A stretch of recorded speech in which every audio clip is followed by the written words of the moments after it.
This is Autoline Daily reporting on the global automotive industry.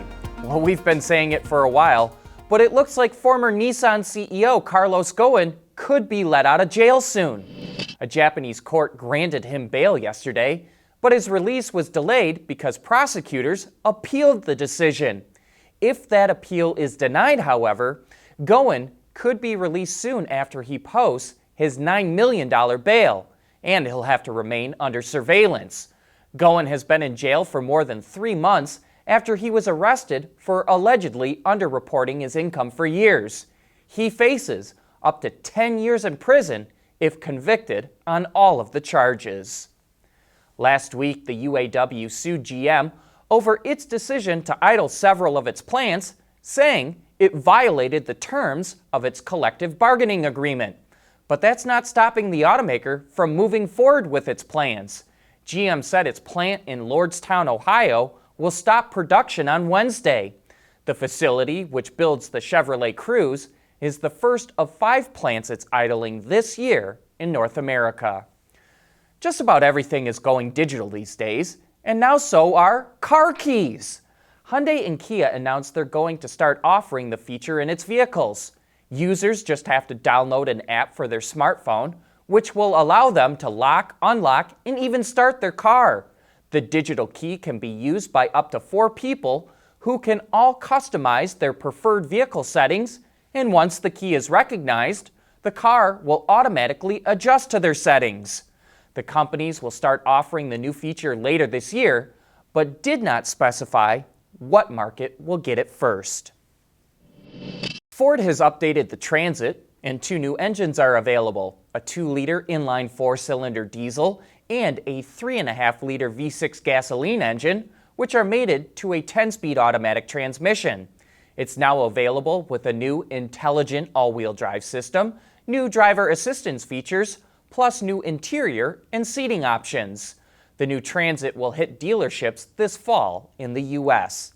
And okay, now on to the fun stuff. Let's look at some of the unveils from the Geneva Auto Show.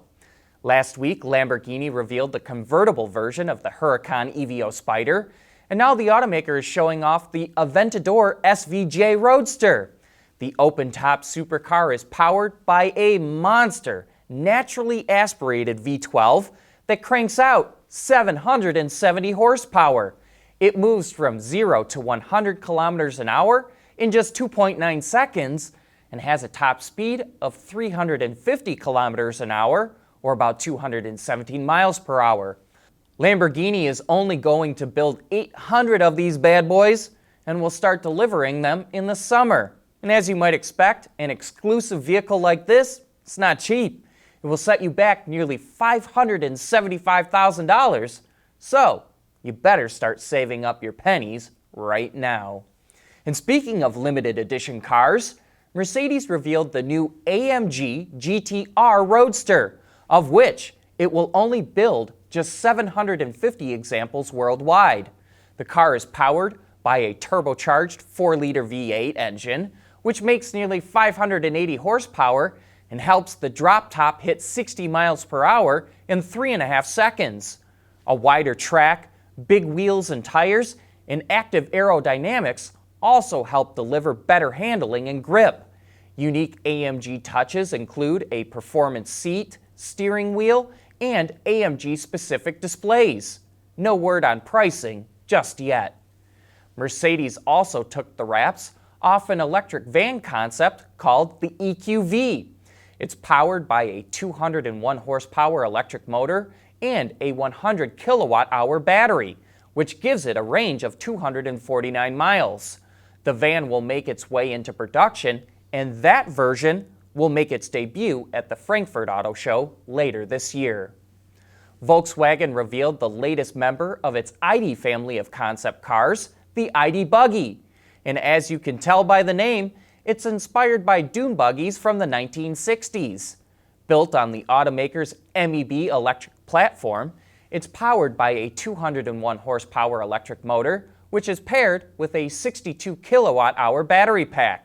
That gives it a range of 155 miles based on the WLTP test cycle. We'll have more from Geneva right after this. Autoline Daily is brought to you by Bridgestone Tires, your journey, our passion, and by Dow Automotive Systems, advanced materials that deliver better results. Alfa Romeo told Autoline it would have a new vehicle at Geneva, and here it is, the Tonale concept. It's a compact utility vehicle that features a plug-in hybrid powertrain. And what strikes me is, I can easily see how a design like this could be converted into a production vehicle. We showed this teaser image from Kia the other day, and here's a better look at the fully electric concept called Imagine by Kia. It would fit into the large C segment in Europe, and in a world of copycat styling, we really like how original the design is. And speaking of concepts we teased that have now debuted, this is the Nissan IMQ. The automaker says it signals the direction of its next generation of crossovers. I say, I sure hope it doesn't include that front end. It's just too busy for my eye, and the grille is starting to creep into Lexus's spindle category. It will be interesting to see how much of the IMQ is carried over into a production vehicle. And one last one. Subaru revealed the VIZIV Adrenaline concept. It's the first vehicle designed under its bolder design philosophy, which aims to broaden the brand's outlook, define the characteristics of Subaru vehicles more prominently, and create more enjoyment for all passengers. I'd say it does that. The characteristics of the VIZIV Adrenaline concept are very prominently defined. But that's it for today. Thanks for watching, and please join us again tomorrow.